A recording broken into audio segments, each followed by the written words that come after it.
नमस्कार दोस्तों, स्वागत है आपका मिक्सअप इंडिया के ऊपर।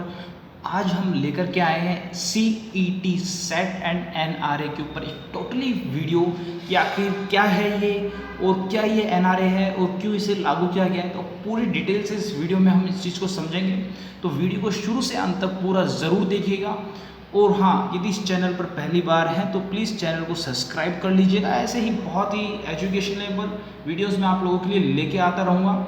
और यदि वीडियो पसंद आता है, आपको लगता है कि इन्फॉर्मेटिव है, तो प्लीज़ वीडियो को लाइक कीजिएगा और इस वीडियो को शेयर ज़रूर कीजिएगा उन लोगों को जहां आपको लगे कि आपकी फैमिली में कोई ना कोई स्टूडेंट है या फिर कोई ना कोई सरकारी जॉब्स की, गवर्नमेंट जॉब्स की प्रिपरेशन कर रहा है। तो बात करते हैं सेट एंड NRA की। तो ये CET है क्या? इसका पूरा नाम है कॉमन एलिजिबिलिटी टेस्ट। बताऊंगा अभी डिटेल से आगे क्या है। और NRA नेशनल रिक्रूटमेंट एजेंसी। तो अब ये क्या है दोनों और ये क्यों लागू किए गए हैं, समझते हैं इनको पूरी बात तरीके से। तो NRA एक्चुअल में एक एजेंसी है और CET एक एग्जाम का नेम है जिसे कॉमन एलिजिबिलिटी टेस्ट कहा गया है यहाँ पर। और यदि मैं बात करता हूँ, अभी तक फिलहाल क्या होता था कि कोई भी जब गवर्नमेंट जॉब की प्रिपरेशन करता था, मान लीजिए कि उसे बैंक की तैयारी करनी है, IBPS की, तो वो IBPS का अलग से एग्जाम देता था। अब यहीं वो स्टूडेंट चाहता था कि मुझे SSC की भी तैयारी करनी है तो SSC का एग्जाम देता था। वो चाहता था कि मुझे रेलवे में जाना है तो रेलवे का भी एग्जाम देता था। तो उसे 3-3 एग्जाम को फेस करना पड़ता था एक ही टाइम, मतलब एक ही टाइम स्लॉट, यानी एक ही क्वार्टर के अंदर, एक ही मंथ के अंदर। तो गवर्नमेंट ने क्या किया कि अब इन तीनों को एक तरीके से कैंसिल करके, इन जो तीनों संस्थाएं थी, ये तीनों एजेंसियां थी, इनको हटा करके गवर्नमेंट ने क्या कर दिया, एक NRA बना दिया। यानी ये वर्क करेगा अब इन तीनों के ऊपर। NRA का ये वर्क रहेगा यहाँ पर। और जो ये सेट का एग्जाम है, ये क्या है मैं आपको समझाता हूँ। लेट सपोज इट IBPS में किसी को पहले प्री का एग्जाम देना पड़ता था, SSC में टायर फर्स्ट का देना पड़ता था और RRB में प्री का एग्जाम उसे देना यहाँ पर पड़ता था। तो इसमें होता ये था, और यहाँ वो देता था प्री का एग्जाम। तो यहाँ पर सिस्टम ये था कि वहाँ पर अब इसकी जगह उसे ना तो प्री देना पड़ेगा, ना यहाँ पर SSC का टायर फर्स्ट देना पड़ेगा, ना ही RRB यानी रेलवे का यहाँ पर उसे प्री एग्जाम देना पड़ेगा। इन सब की जगह उसे एक फाइट करना होगा सेट के एग्जाम को। जी हाँ, अब यदि वो सेट के एग्जाम में पास हो जाता है, यानी क्वालिफाइड इसे कर लेता है, तो वो डायरेक्टली एडवांस दे पाएगा IBPS का, SSC का और RRB का। यानी मैं कुल मिलाकर आपको कहूँ कि एक ही एग्जाम से तीनों ऑर्गेनाइजेशंस, IBPS, SSC और RRB की तीनों एग्जाम एक ही बार में क्लियर हो रहे हैं। तो ये बहुत ही ज़्यादा फायदे की बात है। वीडियो पसंद आ रहा हो तो वीडियो को लाइक कर देना। अब CET में क्या सिस्टम होगा कि लेट सपोज इट, यहाँ पर कोई स्टूडेंट 100 मार्क्स, उसकी 100 में से उसके आप मान लीजिए कि 80 मार्क्स आते हैं। तो अब उसमें क्या होगा कि IBPS यहाँ पर, ये तीनों एग्जाम तो बाद में अलग अलग होने ही हैं आपके, कि सेकंड भी होगा, इसका मेन भी होगा, लेकिन यहाँ से एक स्टूडेंट को दे दी जाएगी कि आप यहाँ पर आ सकते हो। तो सेट में अब जैसे मान लीजिए IBPS ने कह दिया कि जिसने सेट में 85 से अबव अंक प्राप्त किए वो हमारे यहाँ पे आ जाइए। तो जो ये स्टूडेंट था जिसने 100 में से 80 आए थे, वो यहाँ पर नहीं जा पाएगा। और SSC ने कह दिया कि 80 या 80 से अबव वाले हमारे यहाँ पर आ जाओ, तो ये स्टूडेंट यहाँ पर जा सकता है। और इसने RRB ने कहा कि हमारा जो एडवांस मेन का पेपर है उसके अंदर यदि आप आना चाहते हो तो आपके पास सेट के मिनिमम 75 मार्क्स वैलिड होने चाहिए। तो ये स्टूडेंट यहाँ पर भी आ सकता है। यानी जो ये A स्टूडेंट था, ये इन दोनों के जगह पर आ सकता है, यहाँ नहीं आ सकता ये। तो ये सिस्टम रहेगा इसका। बात करता हूँ, 1000 सेंटर इसके बनाए गए अप्रॉक्सीमेटली इंडिया के अंदर, और जो लगभग हर एक डिस्ट्रिक्ट में होंगे। 113 स्पेशल डिस्ट्रिक्ट में और थोड़ा ध्यान दिया जा रहा है। हिंदी एंड इंग्लिश में अभी तक प्री के जितने भी एग्जाम होते थे IBPS, SSC एंड RRB के, वो हिंदी और इंग्लिश में होते थे, लेकिन अब इसे 12 लैंग्वेज में कर दिया गया। बहुत अलग अलग भाषाएं हैं ये, हिंदी, इंग्लिश, उर्दू, कन्नड़, काफ़ी सारी भाषाओं में, इसे 12 भाषाओं में दे दिया गया है। तो ये बहुत ज़रूरी चीज़ है इंडिया के लिए, ताकि इससे एक नेशनल, मैं कहूँ तो रीजनल लैंग्वेज का काफ़ी उद्गार होगा, काफ़ी उसे काम आएगी ये चीज़। अब बात करते हैं इसके मेन पॉइंट्स के बारे में कि यहाँ पर है क्या सिस्टम। थोड़े से इसमें यहाँ पर थोड़ा सा आप ध्यान दीजिएगा कि इसे लागू कब किया जाएगा। 2021 के जनवरी से लागू होगा, अभी से नहीं होगा ये। थोड़ा सा इसमें समय लगेगा, बिल वगैरह इसके पास होंगे। इस कारण अभी फिलहाल कैबिनेट से मंजूरी से मिल गई है, लेकिन अभी इसे संसद से बिल पास होना बाकी है। उसके बाद इसे थोड़ा सा राज्यसभा और राष्ट्रपति के सिग्नेचर के बाद इसे लागू किया जाएगा। और अब इन तीनों संस्थाओं की जगह पर आपके वर्क करेगी कौन? NRA। यानी अब आप ये समझ गए होंगे कि NRA क्या है, नेशनल एजेंसी है, और वो एग्जाम करवाएगी। किसका एग्जाम करवाएगी? सेट का एग्जाम करवाएगी वो। ठीक है। अब बात करते हैं exam, twice in a year, यानी आपके एक साल के अंदर ये 2 बार एग्जाम लगेगा। अब ये 2 बार एग्जाम कैसे क्या लगेगा इसका भी मैं आपको समझाता हूँ कि सबसे पहले मैं आपको समझाने से पहले इसमें एक चीज़ बताता हूँ कि जो इसकी वैलिडिटी है, वैलिडिटी वाला जो आप भी टॉपिक देख रहे होंगे, इसकी 3 साल की वैलिडिटी रहेगी। यानी कि एक बार स्टूडेंट ने नंबर दे दिया, मान लीजिए कि उसके नंबर आ जाते हैं 100 में से 80 मार्क्स सेट के एग्जाम में, ठीक है। तो अब क्या होगा कि वो स्टूडेंट 3 साल तक इन नंबर को वैलिड रख सकता है। 3 साल तक कैसे? अब इन सब की जॉब निकलेगी, एडवांस IBPS की, SSC की, RRB की, तो इनके एडवांस का जो एग्जाम होगा, मान लीजिए कि इसने फर्स्ट ईयर में यहाँ पर दिए, इसने टोटल मिला करके 85 मार्क्स की लिमिट दी थी, सेकंड ईयर में इसने भी फर्स्ट ईयर में 80 दी, इसने भी फर्स्ट में 75 दी। तो यहाँ पर बेनिफिट ये आता है कि वो पहले साल भी अप्लाई कर सकता है एक ही एग्जाम से जो उसने पहली बार दिया था, सेकंड टाइम भी एग्जाम सेकंड ईयर भी दे सकता है, थर्ड ईयर भी, चाहे एक साल में 2 बार पोस्ट निकले, चाहे एक साल में 1 बार निकले, यानी उसे 3 साल तक एग्जाम दोबारा देने की नीड नहीं रहेगी यहाँ पर। ये बहुत अच्छी बात कही गई।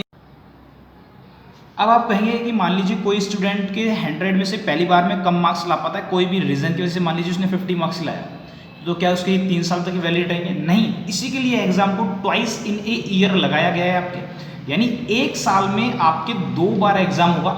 इसमें बेनिफिट ये होगा, यदि आपके पहली बार मार्क्स कम है तो आप दूसरी बार अप्लाई करके अच्छे मार्क्स बढ़ा सकते हैं, और यदि आपको लगता है कि पहली बार भी आपके बहुत अच्छे मार्क्स आए थे और आप और इम्प्रूव कर सकते हैं इसके अंदर, कि मान लीजिए आपके पहली बार 80 आए थे तो आप यहाँ पर IBPS का एडवांस क्लियर नहीं कर पाए 85 की वजह से, तो आप दोबारा एग्जाम दे सकते हैं, बिल्कुल हाँ, उसी साल में दोबारा भी दे सकते हैं आप। तो ये बहुत बेहतरीन बात है यहाँ पर कि आप उसको दोबारा एग्जाम देके फाइट कर सकते हैं एग्जाम को, और अगेन आप सेट के एग्जाम को क्लियर कर सकते हैं। क्वेश्चंस की बात करता हूँ, ऑब्जेक्टिव टाइप के क्वेश्चन आएंगे, ऑनलाइन एग्जाम रहेगा, जैसा कि मैंने आपको बता चुका हूँ कि 12 लैंग्वेज के अंदर रहेगा, हर एक डिस्ट्रिक्ट में इसके एक सेंटर रहेगा। स्कोर की बात करता हूँ, कट ऑफ आएगी प्री की, तो वो सब अपनी अलग अलग होगी, कि बैंक मांगेगा कि मुझे थोड़े ज़्यादा चाहिए, SSC अलग मांगेगा, RRB अलग मांगेगा। वैलिडिटी 3 साल तक आपका वैलिड रहेगा, यदि 3 साल के बाद में आपको इसे अगेन फाइट करना होगा, यदि आप 3 साल तक जॉब नहीं लग पाते हैं तो चांस कितने मिलेंगे? सबसे मेन बात यह है आपकी लाइफ के अंदर इससे चांस की, जितनी भी एज रेशो होता है नॉर्मली 20 से 28 होता है, कुछ के अंदर 32 तक होता है, तो आपको अनलिमिटेड चांस मिलते हैं यहाँ पर, इन्फिनिटिव यानी अनलिमिटेड, आप आराम से जितने चाहो उतने टेस्ट दे सकते हो। लैंग्वेज 12 के अंदर ये मिलेगा। ये इसके मेन पॉइंट्स से, उम्मीद करता हूँ आपको समझ में आया होगा। बात करते हैं हम इसके नेक्स्ट पॉइंट्स के बारे में। तो नेक्स्ट पॉइंट्स है यहाँ पर इसके कि मैं बात करूँगा अब सिलेबस की। तो सिलेबस क्या है उसके बारे में मैं आपको समझाऊंगा, लेकिन उससे पहले एक बार टाइप ऑफ सेट के बारे में समझ लेते हैं, कितने टाइप के एग्जाम होंगे। देखो अभी तक आप जो RRB, SSC और IBPS का एग्जाम देते थे 3 टाइप पे होता था। पहला होता था मैट्रिक्स पे, दूसरा होता था इंटर 12th पे, और तीसरा होता था ग्रेजुएशन के ऊपर। लेकिन वैसे ही सेम टाइप ऑफ सेट है कि ये पहला मैट्रिक्स लेवल पे होगा, दूसरा इंटर लेवल पे होगा, तीसरा ग्रेजुएशन लेवल के ऊपर होगा। जैसे SSC 10th के लिए MTS 10th लेवल पे MTS का एक फॉर्म देती है, RRB भी काफ़ी फॉर्म्स देती है, ठीक है। तो अब यदि किसी को ने मैट्रिक्स की हुई है तो वो सेट का मैट्रिक्स वाले लेवल का एग्जाम फाइट आउट करेगा। ऐसे ही इंटर में जैसे SSC LDC और CHSL के फॉर्म देती है, RRB अपने 12th लेवल के काफ़ी फॉर्म देती है, NTPC वगैरह के अंदर भी आते हैं, और IBPS कलर के अपने देती है। तो इसके लिए अलग से सेट का एग्जाम होगा, 3 टाइप के एग्जाम होंगे, और लास्ट रहेगा ग्रेजुएशन का। अब ग्रेजुएशन वाले में क्या है सिस्टम आपकी कि SSC अपने CGL का एग्जाम लेगी, RRB अपने NTPC के जो ग्रेजुएशन लेवल का है, IBPS अपने PO का लेगी, तो उनके लिए ग्रेजुएशन का एग्जाम देना पड़ेगा। सबसे मेन बात दिमाग में अब ये आती है आपके कि ये मैंने आपको क्लियर कर दिया कि 3 टाइप के एग्जाम होंगे, लेकिन अब आपके माइंड में आ रही है जिसने मैट्रिक्स लेवल का दिया है तो वो इंटर लेवल की कोई जॉब के लिए अप्लाई नहीं कर सकता है, उसके लिए उसे इंटर लेवल का एग्जाम देना पड़ेगा। जिसने इंटर दे रखा है वो ग्रेजुएशन के लिए अप्लाई नहीं कर सकता है। अब आपके दिमाग में एक सबसे मेन बात ये आ रही है कि भाई आपने तो ग्रेजुएशन का एग्जाम दिया हुआ है, ग्रेजुएशन का आपने सेट दिया हुआ है, तो क्या अब आप इंटर वाले के लिए भी एलिजिबल हैं और मैट्रिक्स वाले के लिए भी एलिजिबल हैं या नहीं? तो जी नहीं, ऐसा बिल्कुल नहीं है। आप इन दोनों के एग्जाम नहीं दे सकते हो, फिर सिर्फ आप ग्रेजुएशन वाले ही एग्जाम दे पाओगे। अब आप पूछेंगे ऐसा क्यों? अरे भाई अभी तक जब आप IBPS वगैरह का एग्जाम देते थे तो ऐसा थोड़ी ना था कि भाई आप ग्रेजुएशन लेवल पे दे रहे हो तो 12th वाले में भी आपका उसके मेन में नंबर आ रहा है या एडवांस में नंबर आ रहा है या टायर सेकंड में नंबर आ रहा है, नहीं, उसके लिए आपको अलग से एग्जाम देना होता था।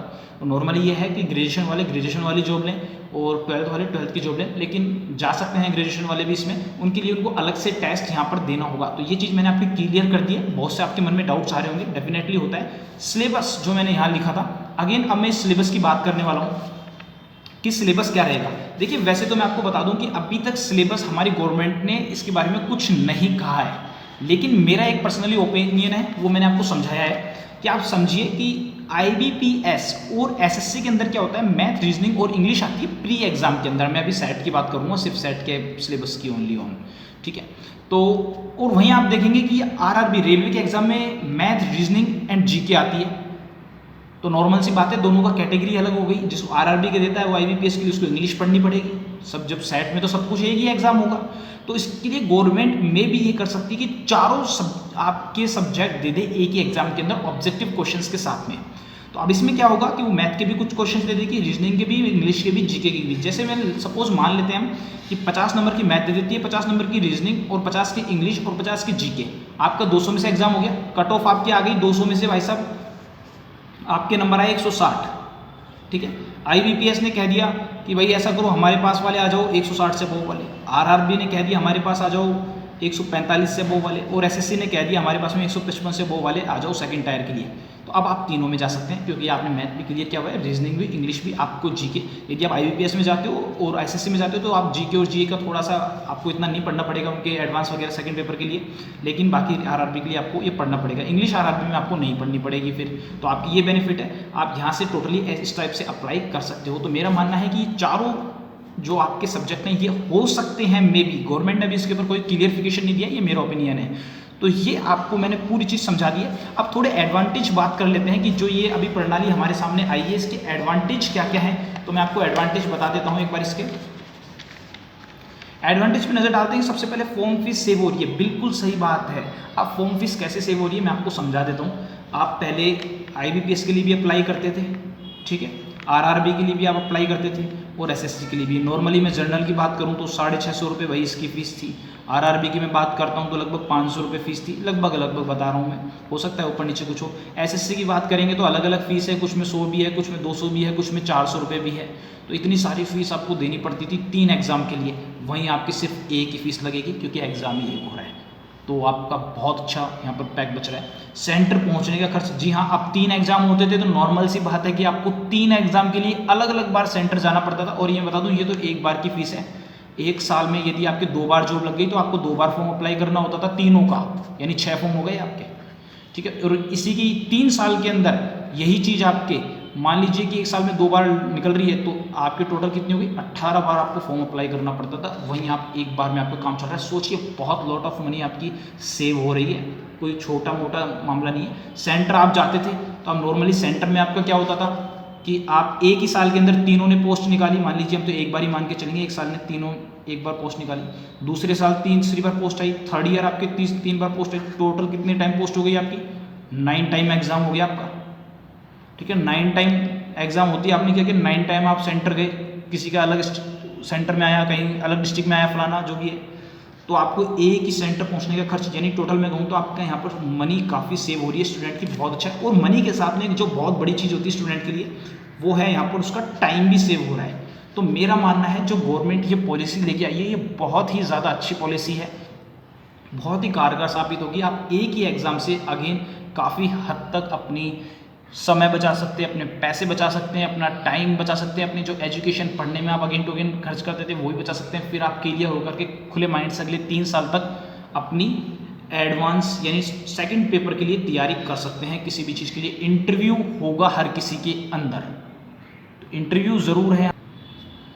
तो उम्मीद करता हूँ आपको ये पूरा सिस्टम समझ में आ गया होगा कि क्या भाई ये सेट है और क्या भाई आपके ये NRA है। क्लियर आपके हो गया होगा, पूरा जितना भी मन में डाउट होगा सारे क्वेश्चन मैंने इस वीडियो में आपको बता दिया। हाँ, एक चीज़ और, जो सेट का एग्जाम क्लियर कर लेते हैं और मान लीजिए कि जो सेकंड पेपर होता है उसे क्लियर वो नहीं कर पाते हैं, तो उनके लिए भी गवर्नमेंट ने एक बहुत अच्छा डायरेक्शन निकाला है। वो डायरेक्शन ये है कि मान लीजिए जो आपके ये कॉरपोरेशन लिमिटेड होते हैं, वहाँ पे भी सेट के बेसिस, या प्राइवेट फर्म्स होती हैं वहाँ पे भी आपको सेट के बेसिस पर मार्क्स टोटली मिल जाते हैं। मतलब वहाँ पे आपको जॉब में कुछ ना कुछ ज़रूर फायदा होगा। आप वहाँ जाएंगे, अप्लाई करेंगे, कहेंगे कि भाई मेरे सेट में 70 मार्क्स थे, तो वो आपको समझ जाएगा कि भाई ये क्रीम स्टूडेंट है, पहले से छट के आया हुआ है, तो वो आपको यहाँ पर प्रेफरेंस देगा। गवर्नमेंट ने इस चीज़ के लिए भी पॉलिसी बनाई है प्राइवेटेड फर्म्स के ऊपर एंड कॉरपोरेशन फर्म्स के ऊपर, तो यहाँ पर भी बहुत बेहतरीन चीज़ है।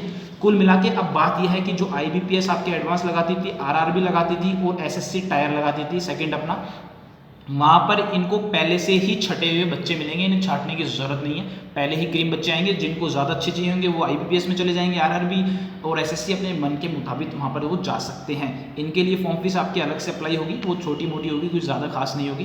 तो यहाँ पर ये गवर्नमेंट ने बेहतरीन वर्क किया है अपने सेट के साथ में। तो कैसा लगा आपको ये सेट का वीडियो? यदि वीडियो पसंद आया हो तो प्लीज़ वीडियो को लाइक ज़रूर कर देना, और वीडियो आपको लगता है कि काफ़ी मैंने इंफॉर्मेटिव बनाया है, आपके कोई ना कोई काम का है, तो प्लीज़ इस वीडियो को शेयर ज़रूर कीजिएगा, क्योंकि किसी ना किसी आपके फैमिली में कोई ना कोई तो स्टूडेंट होगा जो 11th से 12th में होगा, या ग्रेजुएशन कर रहा होगा, या गवर्नमेंट जॉब्स की अपनी प्रिपरेशन कर रहा होगा, तो उनके बहुत काम आ सकता है। तो प्लीज़ वीडियो को शेयर ज़रूर कीजिएगा, मेरी आपसे रिक्वेस्ट है। और यदि आपको लगता है कि चैनल सही है, इसके ऊपर आपको सही नॉलेज मिल रही है, तो सब्सक्राइब ज़रूर कर लीजिए चैनल को, बहुत काम के इन्फॉर्मेटिव वीडियोज़ आने वाले हैं। इसी के साथ में मुझे दीजिए इजाज़त, मास्क ज़रूर पहनिए, सेफ्टी रखिए, पढ़ाई पे फोकस रखिए। थैंक यू फॉर वॉचिंग, धन्यवाद।